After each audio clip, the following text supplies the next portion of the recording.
jërë ngeen jëfati ci ànd bi ak télévision Futurs Médias dalee na jàmm ci xibaaru digg bëccëg bi ponk ci gën a fës coowal suuf ca gàddaay Cour suprême nag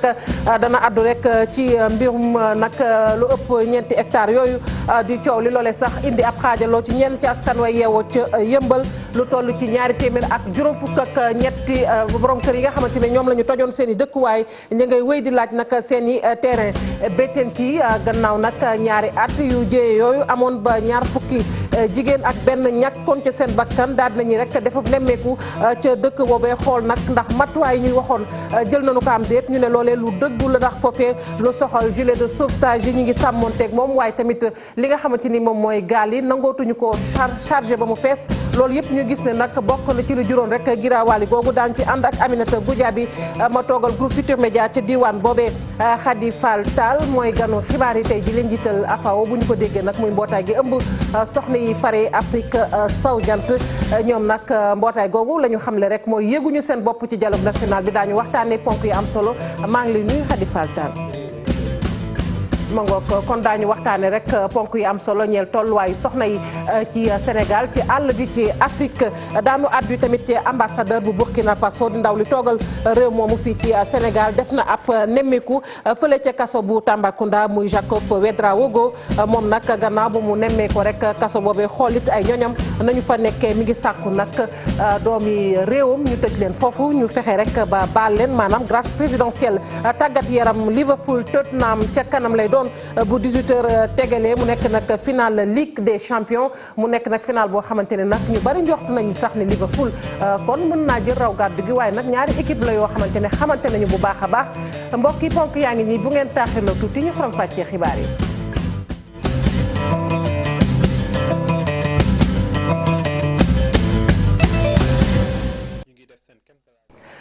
dal leen ak jàmm ci xibaaru digg bëccëg mi ñu tàmbali ko rek ak coowal suuf la gàddaay Cour suprême nag fas yéene addu ci altine ji ci coowal ñeenti hectares yooyee loolu sax ñu gis ni demoon na ba xaajale ñenn ci njaboot ga yeewoo ca yëmbal ñaari téeméer ak juróom fukk ak ñett la ñu tolloon ci ay borom kër yoo xamante ne dañoo tojoon seen i dëkkuwaay ba nëga ni ñuy wéy rek di laaj seen i terrain ñu teewlu Moustapha Diop moom moo wax ci seen tur ci micro Salif Sow. damaa toog fii sama néeg ubbi sama télévision jàkkaarloog suñu benn rakk bu ñuy wax Ibrahima Diop ñu gën kaa xam ci turu Buri mu taxaw ci ab télévision fii ne moom moo yor procuration famille Ndiobène Yëmbal te loolu amul gàddaay 13 hectares la woon muy terrain boo xam ne mag ñi la ko gouvernement bi joxoon fii ci Fass 13 hectares yooyu moom lañ ñu fayee teg ko ci loxoy grand yi ma la waxoon ne la ñoo yor procuration Ndiobène ñoo ko jaay Bay Fall jaay ko 9 hectares dellu ko jaay 4 hectares muy 13 hectares Mbay Fall la ko tuddee gàddaay ku ko fekk yaa ko tooñ. ñooñu bu leen justice joxee dëgg justice jaarul ci yoon ñun de xamuñu justice Mbay Fall la ñu xam. xamuñu 253 personnes Mbay Fall la ñu xam Mbay Fall la ñu jaay 13 hectares 9 plus 4. keneen ku fa taxaw xamuñu Ndiobène xamuloo. beneen coow ngi extension nord la xewee muy nag askan wi nga xamante ne nag ñoom ñoo dëkkee boor yooyu dañoo lànk nag ci li ñu bëgg a tabax ci wetu jàkka jooje ñu ne duñu ko nangu tey duñu ko nangu ëllëg ba tax na nag ña ngay joxañ baaraam rek SICAP SA ndax ne ñu lu waral coow la rek SICAP SA moom la dàquñu nag daal di kalaame SICAP SA fa mbaxane doone benn Abi Faye Ababacar Camara ci leeral. Liberté 6 extension nord askan nga fay yeewoo mer ba futt la ñu def jóg ngir dakkal liggéey yi ñu door benn promoteur immobilier bu ñu xamul moom moo def li ni mel ñoom ñi di notable quartier bi di joxoñ baaraamu tuuma SICAP. SICAP actuellement nii le règlement de copropriété mayetu ko mu jaay fi terrain ay espace la yoo xam ni pratiquement fii nit ñi moom dañu seen kër depuis 96 amatu fi espace bu muy jaay. moo ñu bind lettre bii. le 26 novembre 2014 pour ne dafa bëgg a céder terrain bi à un particulier pour mu def fi un immeuble à usage d'habitation mu ne délégué de quartier bi nang ma laajal population bi est-ce que d'accord nañ adhéré nañ ci projet bi wala déet xaaruñu ñun le 17/12/2014 lañ ko tontu lettre bii. ñu ne daañu porter plainte Sicap moomee nga xam ne lu ci njaaga mooma. ñëpp interpellé nañ leen pour ñu wax ci affaire terrain bi ñu réglé ko suñ ko réglé wul daañu déposer plainte auprès du procureur général plainte bi nag Sicap la ñuy porter plainte. on est légaliste nag on est un démembrement de l'État mais lii ñëpp gis nañ ni fii tey soo xoolee moom la si waa koñ bi di fii la ñuy jullee fii la ñuy defee lépp. la ñuy sàkku ci autorités yi rek moo di ñu jóg ngir liggéey pexe mën cee am. depuis lors nag travaux yi arrêté na gis ngeen ko ni gas yeeg bris yeeg yëpp a ngi fii donc liñ ci ñaan daal mooy noo ngi lancer appel à toutes les autorités de ce pays. mais bëgg a jaar yoon moo tax ñu dem mairie. bu ñu ko réglé wul nag xale yi mënul leen a téye pour toujours te bu boobaa ñun suñu bakkan lañ ci teg.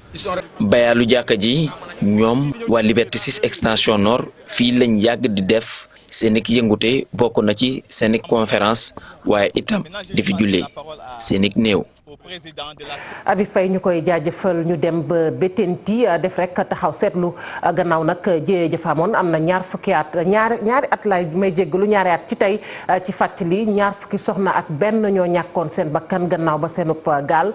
këppoo woon tey ji nag ñu ne foofee lépp loo xamante ne ay tëralin la ñu jëloon ko gannaaw bi sàmmonte nañu ak moom mu ñeel nag gilet de sauvetage yi nga xamante ña ngi koy sol nee nañ waaye tamit gaal ya nee ñu nangootuñu rek surchargé ko ndax loolu booy seet ñaare moom mooy jur ay jëye foofee Aminata Goudiaby Faly Gueye ñi ñuy gis ci gaal yi wala sax ci vedette yi Bettenty la ñu jëm ñoom ñëpp nag sol nañ gilet de sauvetage fi mu ne nag loolu kenn fàtteetu ko accident bi fa amoon te ñaar fukki jigéen ak benn ñàkk seen bakkan dafa mel ni sax moom moo changé habitude yi. léegi ñëppay sol gilet ñëppay sol gilet balaa boo waajee voyage sax balaa nga jógee sa néeg da ngay sol gilet dugg ak moom ci gaal bi. waaw léegi depuis accident bi amee ba léegi ñemewuñu géej bi te surcharge bi aussi bàyyi nañ ko te respecté nañu gilet bi. waaw respecté nañ bu baax. waaw am naa sama jabar bokk na ci. waaw sama jabar bokk na ci. accident boobu waaw moo tax damay jël sama moto waaye sama gaal avant may taal sama moto man mii may pirogué may njëkk a sol client yi njëkk a sol client mujjee sol ma soog a départ bu mënul lool dama lay wax wàccal sama gaal. man moom mënumaa yóbbu client te solul gilet bu solul gilet moom duma ko yóbbu. waaw si charge moom duma ko def. man moom duma ko def. waaw te gaal yi tamit fii am na ay agent sécurité yoo xamante ne loolu kese mooy seen liggéey waaw. ku ko def daal dañ lay arrêté waaw dañuy nangul sa moteur.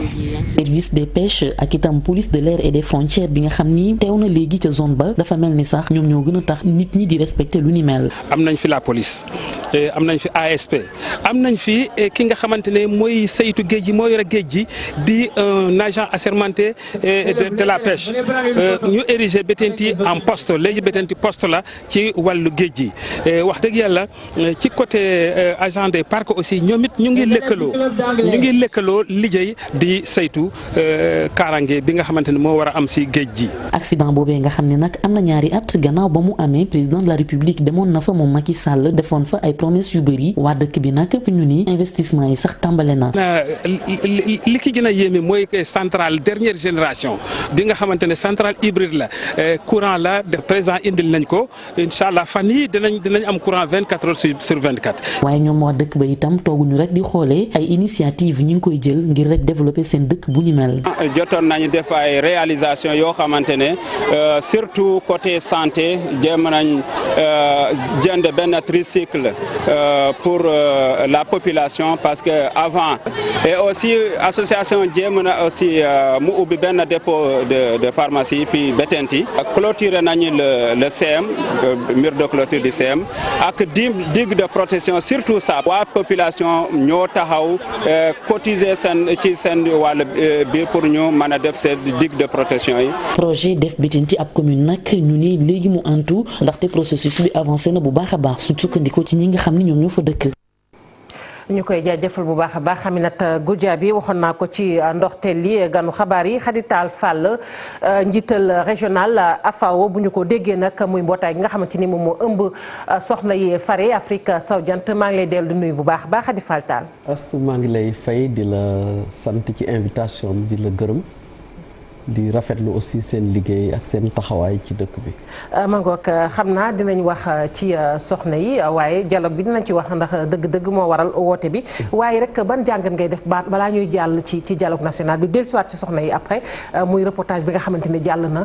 am na ñaari at ci tey ca Bettenty muy soxna yooyu nga xamante ni ñoom ñoo demoon di daani seen doole yàlla daf ñu ñàkk seen bakkan ci géej gi noo ko jàngatee muy ay soxna yu jàmbaar. waaw ci booba temps sax ñun am na ay jéego yuñ ci jotoon def dem ci ñoom seeti leen.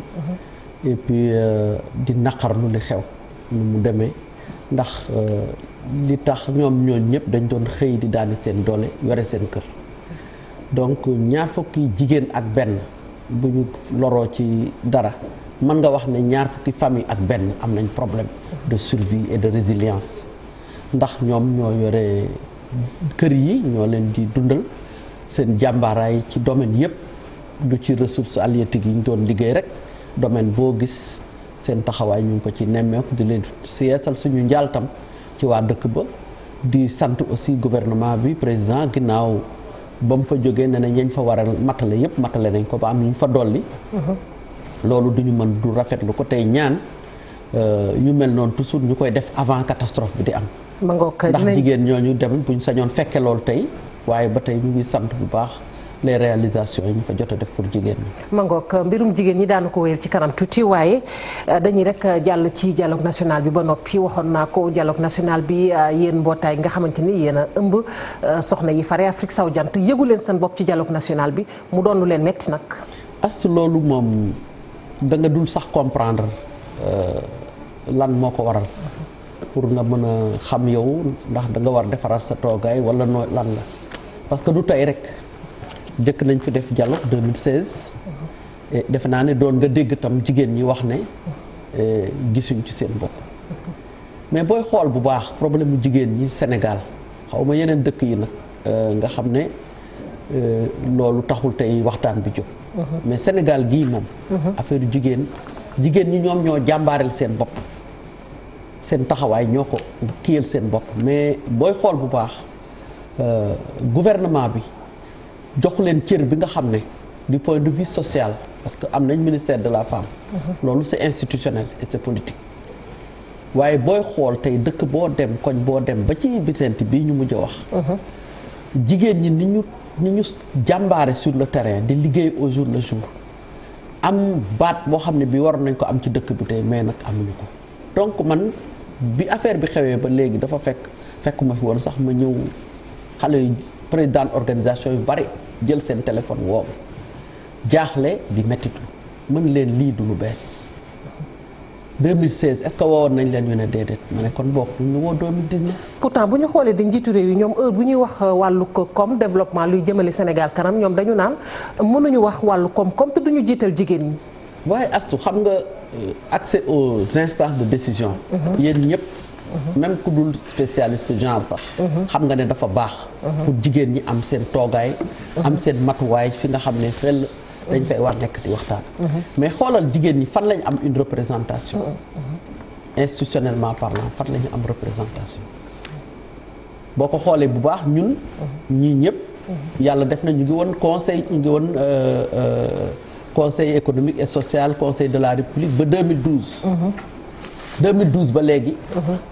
la plupart des faîtières parce que man waxuma ne association yëpp nañ leen woo. xëy na kon day bari parce que jigéen dañu jàmbaare ba ñoom ñëpp ñu ngi ci association. mais ñu ëpp mais au moins ñi ëmb association yi.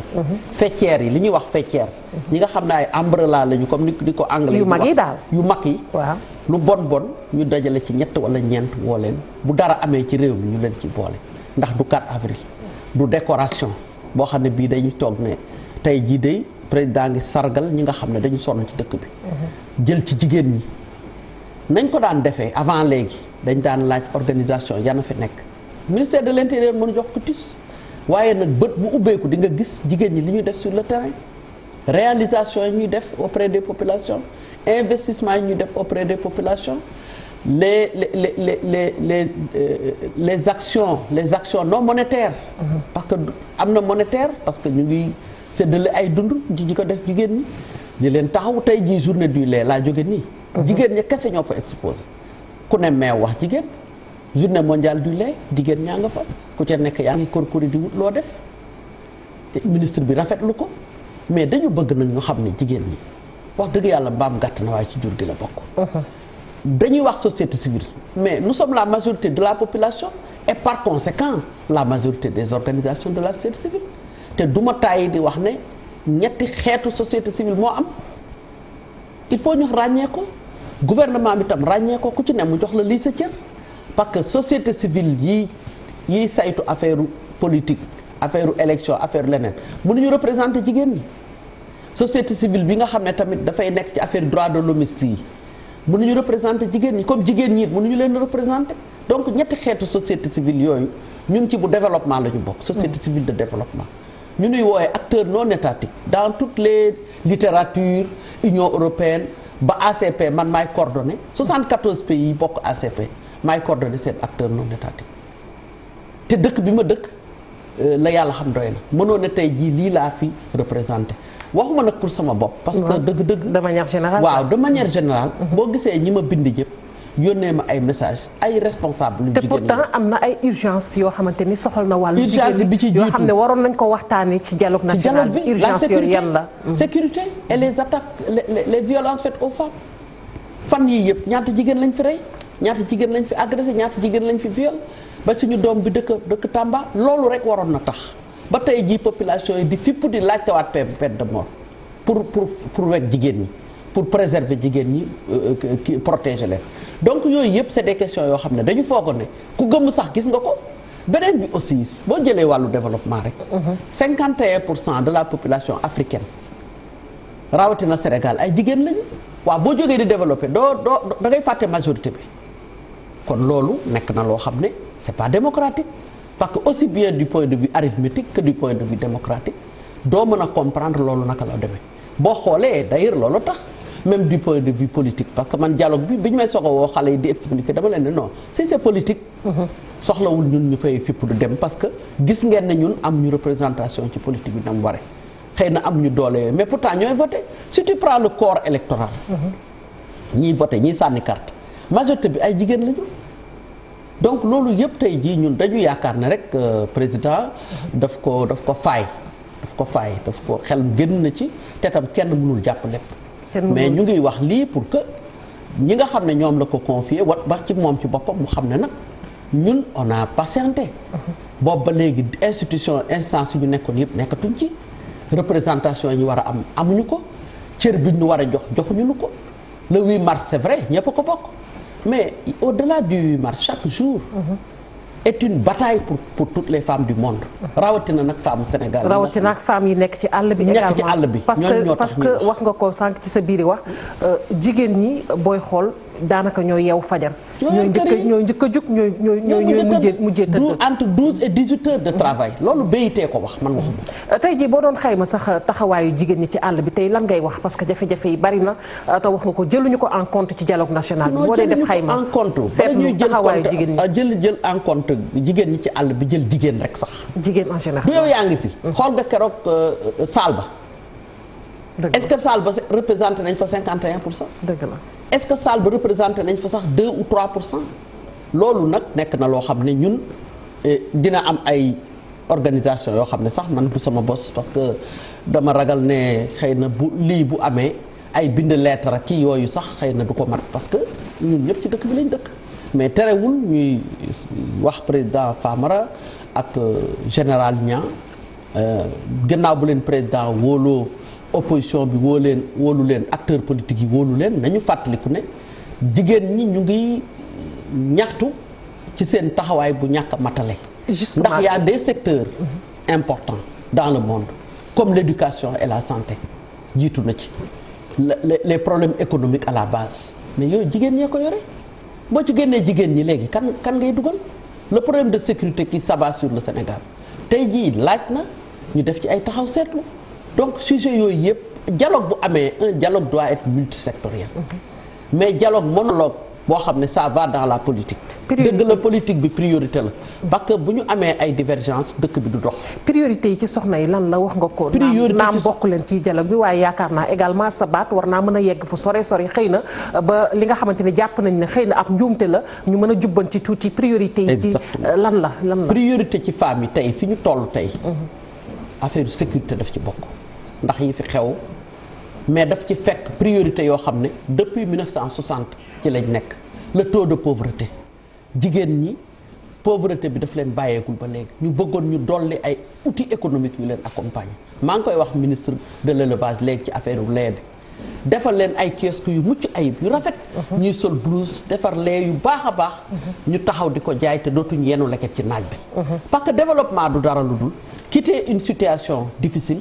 vers un bien-être minimum loolu rek mooy développement te secteur yëpp mën nañ ko fa xool. dimbali leen également ci wàllu financement ñu jeexalee foofu affaire renforcement de capacité. pour ñu jàngal leen déjà ni ñuy liggéey parce que du ñoom ñëpp a dem école mais nit ku demul école aussi ñun AFAO créé nañ centre boo xam ne mu ngi exister depuis 2010. pour renforcer jigéen ñi. may leen ay mat ñu jël seen matukaay pour mën di liggéey ci céréales yi. di mën di liggéey ci soow bi. di mën di liggéey ci fruits yi. loo xam ne lii dañ koy defar fii nit ñi junne ci ba pare di ko exporter. jërëjëf bon loolu laa bëggoon Astou Mbène di la ko dénk ci affaire yu jigéen ñi. du loolu rek nag parce que jigéen ñi bari nañu secteurs yi ñu nekk di ci yëngu. mais man tam xëy na maa ngi santaale fii ma toog nii bépp jigéen bi nga xam ne bi liy xewee ci affaire yu dialogue bi jël nga sa téléphone wala yónnee nga ma lettre woon ne. présidente war nañ waxtaan. pour que vraiment dialogue bi bu xewee lu ñuy wax ci askan ñu mën ñu ci boole. Mangook ñu koy jaajëfal bu baax a baax Khady Fall Tall ci fàttali yow yaa njiital AFAO di mbootaay nga xamante ni moom moo ëmb soxna yi fare Afrique sawjant jaajëfal nañ la bu baax a baax ci wisi bi xibaar yi ñu wéyal ko wax rek ci ndaw li nga xamante ni moom moo toogal Burkina Faso fii ci Sénégal demoon na nag nemmeeku kaso ba nekk ca diwaanu Tambacounda ngir xool nag ñooñam yu ñu fa téye anam yu ñu nekkee gannaaw bi nag mu yëkkati ay kàddu moom Jacob Ouédraogo bokk na rek ci ñaax nag njiitu réew mi ngal la rek mu baal ñi nga xamante ne nii ñoom ñooy tëdd ca kaso boobu te fekk baax ca réewam ñu ànd ci ak Moussa Oumar Gueye Amadou Diédhiou. kii di ambassadeur bu réewum Burkina Faso ci Sénégal amal tukkib nemmeeku fii ci Tambacounda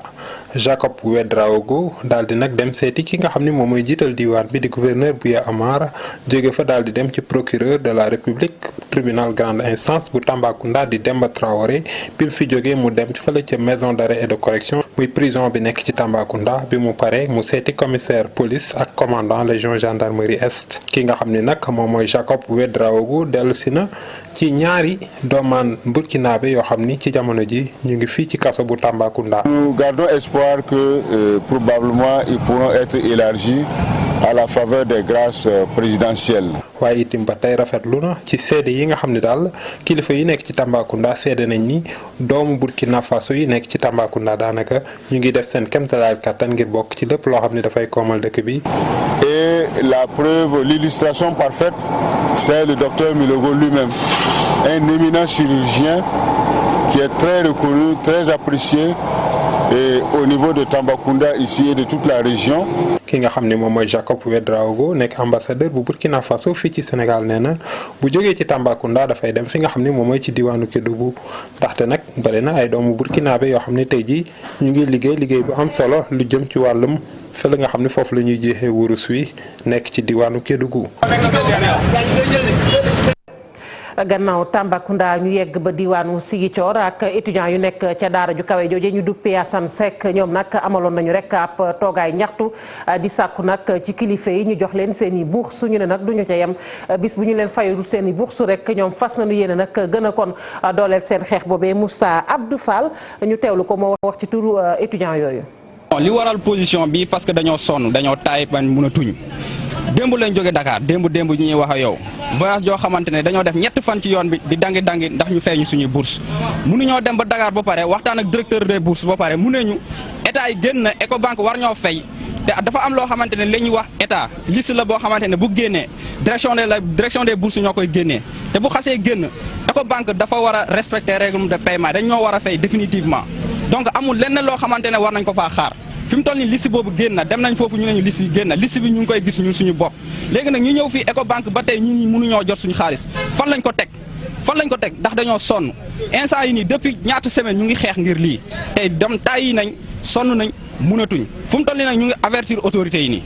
dem état wàcc ba si recteur liñ mën a def nañ ko def ndax fay ñu suñuy xaalis parce que fu mu toll nii sonn nañ dañoo war a dem korité buñ ko deful nag kaa fallu seen bi amoon Saint-Louis ça risque de se reproduire ici à Ziguinchor te bëgg bañ a yegg foofu ak ñoom buñ ko deful nag semaine prochaine bii ñuy ñëw nii on va taper fort et ça va faire dur loolu nag dañ leen koy wax depuis léegi ñu ngi leen di avertir te avertissement boobu tamit ñu ngi ñëw si direct fii gouverneur bi nga xamante ne moo nekk fii Ziguinchor ñu ngi koy avertir dès maintenant mu jël ay dispositifs am par rapport à ça bi nga xamante ne moom mooy autorité région bi mu def ay démarches par rapport à ça ñu fay ñu suñuy xaalis buñ ko deful tamit danañ taper fort te danañ fi gis néew. ñu des ci wàllu njàng bi yoon nag wax rek ci ay bis bi nga xamante ni moom la ñu jagle l'école tout tànk yeeg digg doom yi loole nag ñu daal di koy màggal fële ca Louga ñu jàpp nag ni ñaar fukki fan ak benn daal ci weeru mai ci la nag maanaam ay bis boobee rek jeex ñu def ko nag ci teewaayu jëwriñ ñi nga xamante ni moom la ñu dénk wàllu njàng meek njàngale mi di Mamadou Talla gannaaw ba mu ca jógee nag ci xew-xew boobu sàkku na rek ci ñi nga xamante ni ñoom ñoo yëngu ci wàllu njàng mi ñu def seen kéemtalaay kattan ba njàng mi nag gën a yëkkatiku foofee dañu fay fekk ji Thierno Fall. ab ambiance bu am doole ci biir folklore yu wuute défilé ethnique ak ab pièce théâtre buy wax ci thème bi nii la élèves yi Louga yi dalalee jëwriñ ji ñu dénk wàllu njàngale mi fii ci stade Albouri Ndiaye.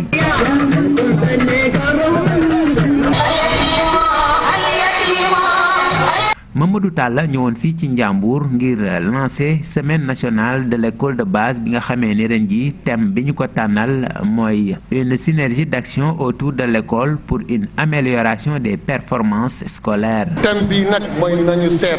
lan la ñu war a def lan la ñu war a mobiliser suñu xam-xam si lépp pour que ñu mun a réussir mooy li ñuy wax ne transmission de compétences ci xale yi waaye na ngeen xam ne. pour que ñu mën a réussir suñu mission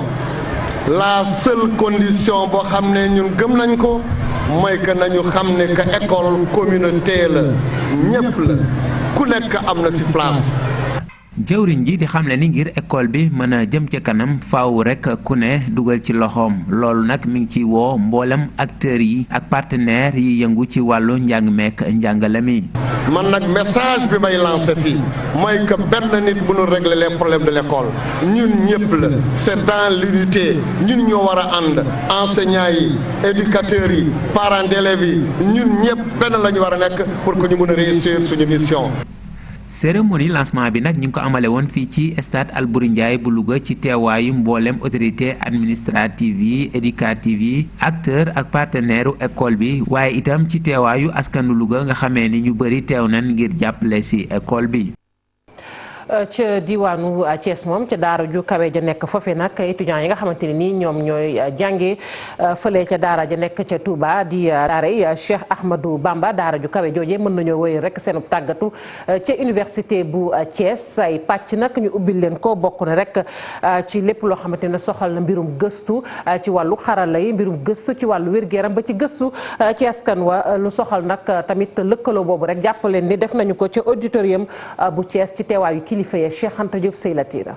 auditorium bu université bu Thiès feesoon dell ndongo yi jóge ci université bu Thiès ak université Cheikh Ahmadou Bamba Mbacké ci Touba ak élèves yi nekk ci institut Al Azhar yi professeurs yi gouverneur ba ci maire bu Thiès Talla Sylla dikkoon doon teewe xaatim bi nga xamante ni xaatim nañ ko ci lëkkaloo bi war a am ci université bu Thiès ak université Cheikh Ahmadou Bamba Mbacké bu Touba. ni ko président wu université Cheikh Ahmadou Bamba waxee Serigne Mamor Mbacké nee na lii commencement la moom bari na ay convention yu mu am bitim réew. mu bëggoon nag fii tam ci réewam convention am fi mu njëkkee Thiès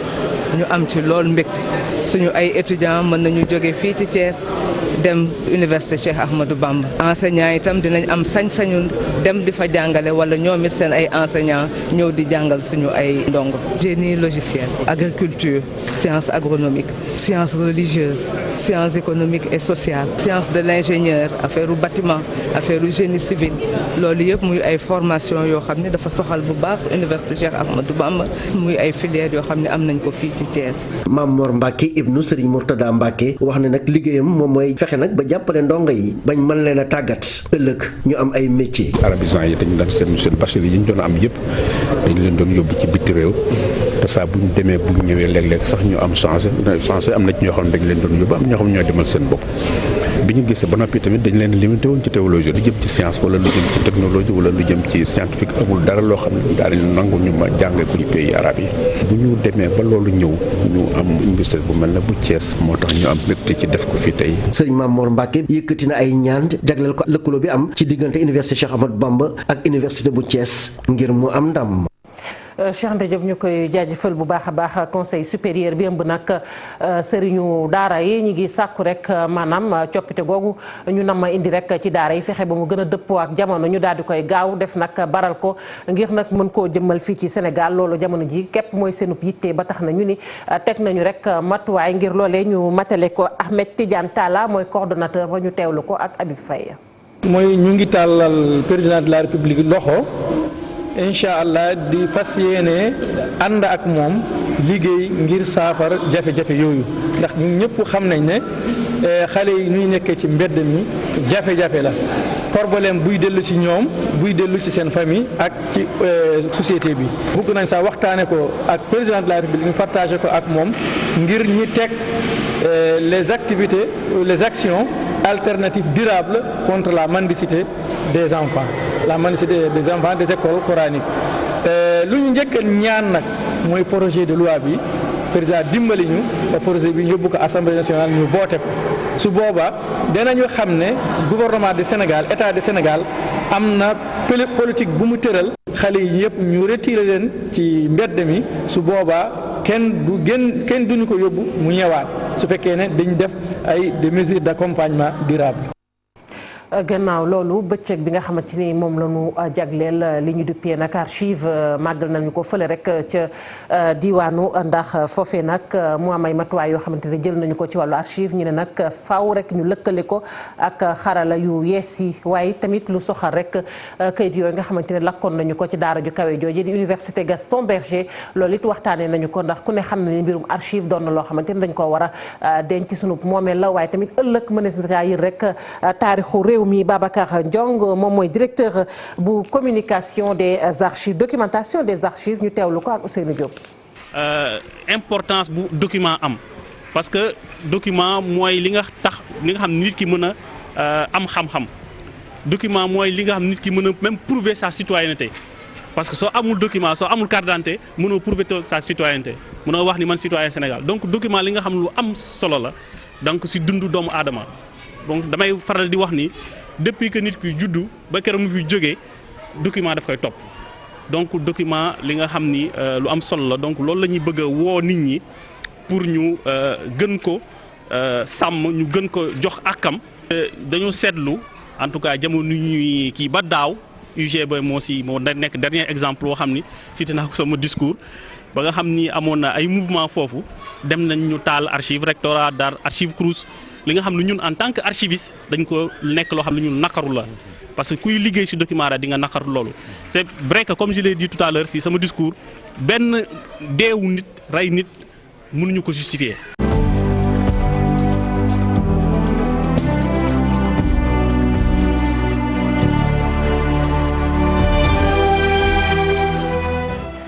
tàggat yaram ak finale des ligues bi nga xamante ne nag war na am tey jilee muy finale Ligue des champions diggante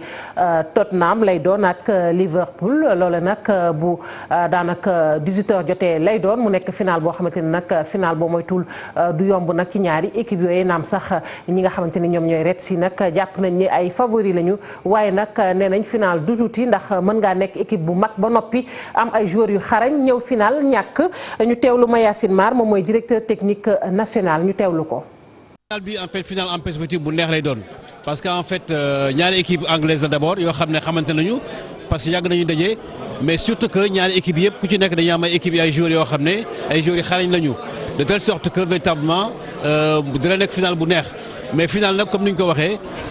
bu fekkee ne ñi ngi jox favori Liverpool mais final dafa nekk match bu nga xam ne bu décisif. parce que du talent moo koy gagné du parce que yaa ma mën moo tax koy gagné mais en fait dafa am leneen lu koy gagné li koy gagné nag jour final lañ ko mën a gis parce que en fait nekkul lu nga xam ne peut-être di nga ko anticiper mais lu nga xam ne day feeñ ci match final bi la quoi. nangoo ci final boobu la ñuy des ba tey Liverpool Tottenham Liverpool favori naam waaye Tottenham it doon na équipe boo xamante ne faaw rek ñu bàyyi ko xel bu baax a baax ndax jongante bi du yomb équipe ba la gën a tey nag xëy na mën naa jël ndam li ki nga xamante ne nag moom mooy Bakary Cissé di taskatu xabaar moom it yëkkati na ci ay kàddu ñu teewlu ko. tacticien lay doon mais comme je l'ai dit match la bi nga xamante ni du yomb parce que final mosul yomb final ki la ko gën a bëgg moo koy faral di jël parce que c'est sur un seul match mën nañ ma wax ni tey effectivement Liverpool jot na gagné ki nga xamante ne ce match bi mooy solidarité te gis nañu ni Tottenham dafa di équipe boo xamante ne équipe bu solidaire la te solidarité boobu nag moo ko may mu gagné li nga xamante ne mooy Ajax parce que Ajax mën na ko 2-0 mu jëli ko fekki ko ba gagné ko dëkkam donc ce qui veut dire que du noonu match bu yomb. c'est vrai que nit ñi jàpp nañu Liverpool mooy favori mais Liverpool boobu tamit dinañu mën a basé aussi li nga xamante ne mooy seen trio mooy Sadio Mané Firmino ak Mohamed Salah mooy trio de feu bu seen attaque bi je pense que ñoom suñu base bu ñu basé aussi ñooñu war nañu mën a am dara mais derrière il faut que tamit ñu jéem a garder li nga xamante ni mooy seen arrière.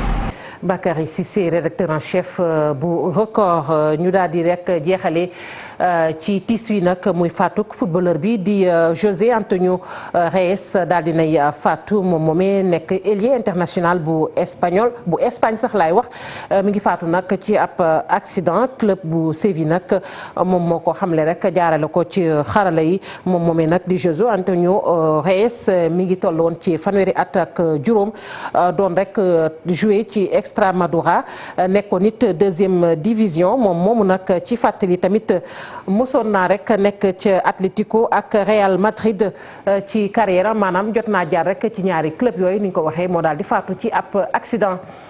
ma ngoog foofee la ñuy jeexalee xibaaru digg bëccëg bi jaajëfal leen bu baax a baax yéen ñi fare woon ci machine bi ñu jàpp ci xibaar yi ba mu sotti dig daje 19h ci beneen jotaayu xibaar ñu leen di ñaanal kenn dalug jàmm te di ko sàkku ci yéen.